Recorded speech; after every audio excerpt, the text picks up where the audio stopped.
Chemistry, zoology और botany पढ़ी होनी चाहिए। कहीं नहीं लिखा कि कितने साल, कितने सेमेस्टर, कुछ नहीं लिखा। अरे यहाँ पे कह रहे हैं 2 साल होना चाहिए। हाँ सर, ये कह रहे हैं, ये अपने रिक्रूटमेंट रूल्स बना रहे हैं। बॉटनी ऑनर्स किया हुआ है और मैंने भी जूलॉजी और केमिस्ट्री एक सेमेस्टर पढ़ा हुआ है, तो मतलब मैंने तीनों सब्जेक्ट्स ग्रेजुएशन लेवल पे पढ़े हुए हैं और सेम ही क्वालिफिकेशन के साथ मैंने लास्ट रिक्रूटमेंट ड्राइव में इंटरव्यू दिया था यहीं से, तब इनको कोई प्रॉब्लम नहीं थी, मैंने यहीं से इंटरव्यू दिया था और आज ये मुझे डिस्क्वालीफाई कर रहे हैं। बोलते जो ऑनर्स का है वो इनवैलिड है, ऑनर्स हम यहाँ पे एंटरटेन करेंगे ही नहीं। तो ऑनर्स वालों को एंटरटेन करना।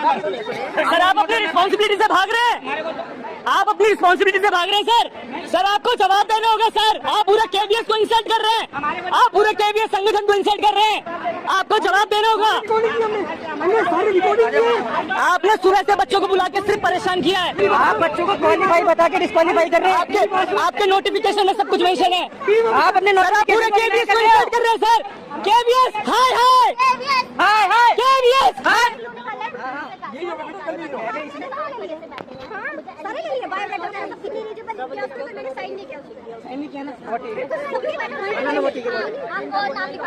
बच्चे अपना नाम लिखवा दें आके। नाम का कोई इशू नहीं है, आयु आएगा वो तुम्हारा मामला करेगा। मैं पीछे आपसे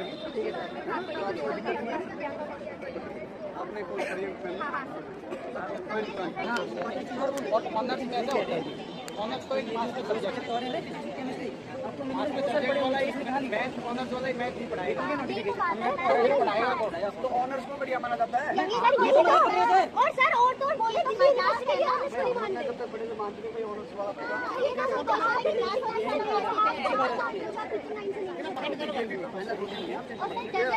क्वालिफाई करके आए हैं।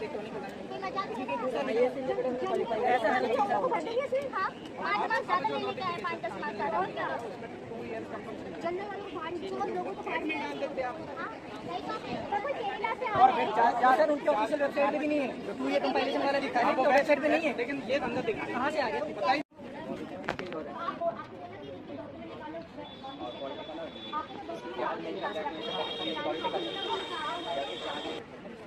आप एक बार प्लीज आप एक बार प्लीज आए। आपसे जो भी पूछना है एक एक आदमी आराम से आप अपना सेटिस्फेक्शन लें, अपना डाउट दूर करें। सारे अपने परिवार अपने बच्चे आर्गूमेंट करेंगे, बहस करेंगे, शोर मचाएंगे तो कोई फायदा नहीं है, कोई फायदा नहीं। चिल्लाने से, हंगाम आवेश मारने से, एंगर होने से कोई फायदा नहीं। वो आप बहुत ज़्यादा पढ़े लिखे हैं, वो आपको शोभा भी नहीं देता। सर अभी सर ने आरआर दिखाने की कोशिश की थी, लेकिन उस आरआर में कहीं भी टाइम नहीं डिफाइन किया गया कि पूरे 2 साल के लिए आपके पास में 2 और सब्जेक्ट्स होने चाहिए। तो ये ऑर्डर्स और कहाँ से आ रहे थे कि उन लोगों को नहीं लिया जाएगा जिनके पास पूरे 2 साल के लिए मैथ्स के अलावा या उनके स्पेसिफाइड ऑनर्स वाले सब्जेक्ट के अलावा कोई 2 सब्जेक्ट नहीं। तो हमारे उनको बताना ट्रेनिंग दी गई और वो जो भी वेरीफाई कर रहे हैं, ठीक है, अपने रिक्रूटमेंट रूल क्या है उनको इंटरव्यू कराया जा रहा है। जो वेरीफाई नहीं हो रहा है सुन लो आप पूछ लो। सर 2018 की नोटिफिकेशन में था कि जिन लोगों के पास 2 साल के लिए ये सब्जेक्ट होने चाहिए ऑनर्स के साथ, या फिर 2 सेमेस्टर के लिए होने चाहिए, ऐसा करके 3 क्लॉजेस दिए हुए थे 2018 के में। लेकिन 2022 के इस वाले नोटिफिकेशन में ऐसा कुछ भी नहीं दिया हुआ था, इसलिए एक्स्ट्रा बच्चे एलिजिबल हुए थे इस पेपर को देने के लिए, इसलिए इसमें काउंट करेगा। जो इसका भी एक कॉम्बिनेशन था का इंटरव्यू हो गया था, फिर इसमें ऐसा कोई भी रूल नहीं है जो मैं इनएलिजिबल करता हो। इससे हमारे ये आर्ग्यू है, कोई लाइन ऐसी जो मैं इनएलिजिबल करता है नोटिस में या फिर आरआर में, तुम खुद ही चले जाएंगे सर। जो हमारे उसके अकॉर्डिंगली 3 विषय 3 सब्जेक्ट होने चाहिए। ऑनर्स वाला जो होता है वो केवल एक विषय होता है, बाकी उसके सप्लीमेंट्री कोर्सेज होते हैं, इसलिए ऑनर्स वाला कोई भी पीजीटी के लिए सेलेक्ट नहीं। सर ये यूजीसी भी कहता है, जैसे यूजीसी में मेरे जो इक्विवेलेंट सर्टिफिकेट है मेरे दयालबाग से है, उसमें एक चीज़ क्लियर लिखा हुआ है कि जो बीएससी ऑनर्स की डिग्री है it is equivalent to the BSc degree with zoology, botany and chemistry and aforesaid is certified by UGC. जो हमारे रिक्रूटमेंट टूल में हमें बताया गया जी, ठीक है, हम उसको लिखा है बताना फायदा नहीं, वही पढ़े लिखे वाली बात नहीं करे। आप एक एक बोलो ना, एक सभी बोलो, सभी का ना, जो जिसने भी सभी ने पूछना है सबका आंसर देंगे। You are free to approach to court, follow any procedure, raise your voice to media also, no problem. For that, जब आप आए हैं सबसे पहले आपका जब रिटर्न हुआ था तो आपकी बायोमेट्रिक आने देंगे। अभी आज जब आए हैं तब भी आपकी बायोमेट्रिक हुई है। वो बायोमेट्रिक अटेंडेंस सीबीएसई ने एप्टेक कंपनी को जिसपे हुई एग्ज़ाम कराया है उनके पर्सन ने, उनके रिप्रेजेंटेटिव ने वो बायोमेट्रिक अटेंडेंस लेकर के अपलोड किया है। तो वो पूरा रिकॉर्ड हमारे मुख्यालय के पास है, आप चाहें तो RTI के माध्यम से उससे मांग सकते हैं। तो आप हमें निकाल दे दीजिए कि हम एलिजिबल क्यों नहीं हैं। मेरे डॉक्यूमेंट्स वेरीफाई हुए प्रॉपरली, मैंने इंटरव्यू दिया, मेरा इंटरव्यू हुआ, मैं और इंटरव्यू देके हर चीज़ ओके करके जा चुकी थी अपने घर पे। मुझे कॉल आता है कि आपका कैंडिडेट चेक कैंसिल किया गया है। मैं घर से वापस आई हूँ। मुझे उस टाइम पे अगर आप लोगों के पास ऑलरेडी सारी की सारी इन्फॉर्मेशन है कि आपको ये कैंसिल करने में ये कैंसिल हुआ था, तो मेरा भी पहले ही प्रॉपर वेरीफाई। सर अगर ऐसा है तो सर आप एक RR की हमें कॉपी दे दीजिए और जो इंटरप्रिटेशन आया उसकी एक हमें प्रिंटेड कॉपी दे दीजिए। RR हम वही फॉलो कर रहे हैं जो हमारे एडवर्टीजमेंट के लिए।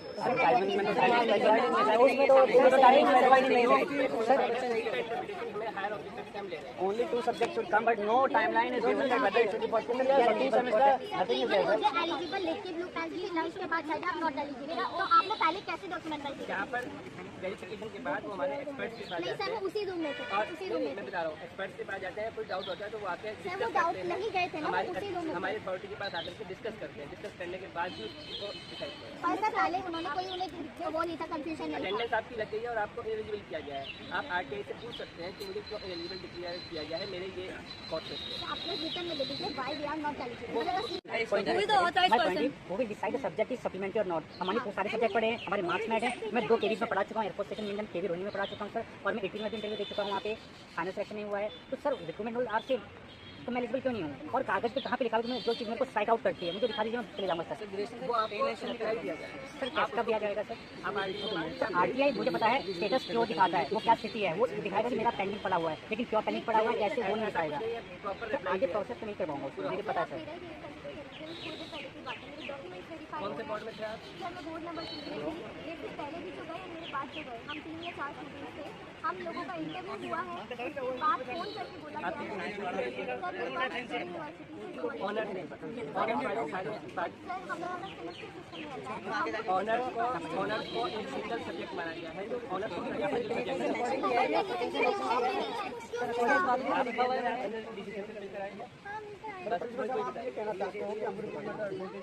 आदेश दिए गए हैं हमारे 3 सब्जेक्ट नहीं होते हैं, ऑनर्स में 1 सब्जेक्ट होता है।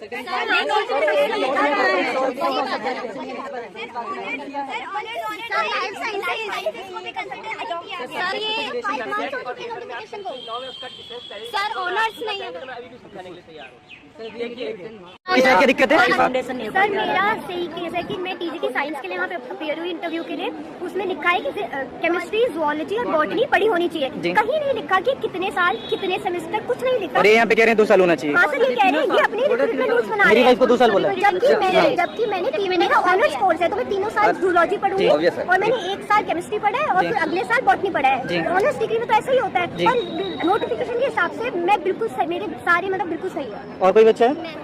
मैंने भी बॉटनी ऑनर्स किया हुआ है और मैंने भी जूलॉजी और केमिस्ट्री एक सेमेस्टर पढ़ा हुआ है। तो मतलब मैंने तीनों सब्जेक्ट्स ग्रेजुएशन लेवल पे पढ़े हुए हैं और सेम ही क्वालिफिकेशन के साथ मैंने लास्ट रिक्रूटमेंट ड्राइव में इंटरव्यू दिया था यहीं से। तब इनको कोई प्रॉब्लम नहीं थी, मैंने यहीं से इंटरव्यू दिया था और आज ये मुझे डिस्क्वालीफाई कर रहे हैं। और जो ऑफिशियल इनका जो नोटिफिकेशन में है, क्या वो बातें हैं जो यहाँ सामने कही जा रही हैं? ऑफिशियल नोटिफिकेशन में उन्होंने सिर्फ यही लिखा है कि ग्रेजुएशन लेवल पे फिजिक्स, केमिस्ट्री, जूलॉजी और बॉटनी पढ़ाना चाहिए। कहीं नहीं लिखा कि 2 साल पढ़ाना चाहिए। कुछ भी ऐसे नोट्स कहीं नहीं है।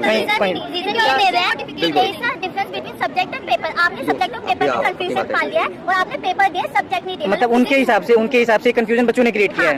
मेरे मार्क्स में फिजिक्स है, वो पेपर है, सब्जेक्ट नहीं है। आप इनका ये बोलना है कि फॉर डिजिटल साइंस जो बायोकेमिस्ट्री सब्जेक्ट है वो एज ए केमिस्ट्री काउंट नहीं होता है। ऑल्दो जो बायोकेमिस्ट्री का बंदा केमिस्ट्री बायोकेमिस्ट्री करता है वो इनके नोटिफिकेशन से टीजीटी में केमिस्ट्री पढ़ा सकता है और टीजीटी में केमिस्ट्री पढ़ा सकता है। अच्छा, मुझे आपका बायोकेमिस्ट्री से केमिस्ट्री काउंट नहीं हो सकता, वो केमिस्ट्री आती है उसके अंदर, राइट। और ये बोलते हैं कि आपको 3 साल या 2 साल आपको बॉटनी केमिस्ट्री चाहिए, बोलते जो ऑनर्स का है वो इनवैलिड है। ऑनर्स हम यहाँ पे एंटरटेन करेंगे ही नहीं, ऑनर्स वालों को एंटरटेन करना ही नहीं है। आपने क्यों किया, आप इसे नहीं करते, इनका ऐसा बोलना है। तो अब ऑनर्स का बच्चा कभी 3 साल 3 चीज नहीं पढ़ सकते, ड्यू का रूल है।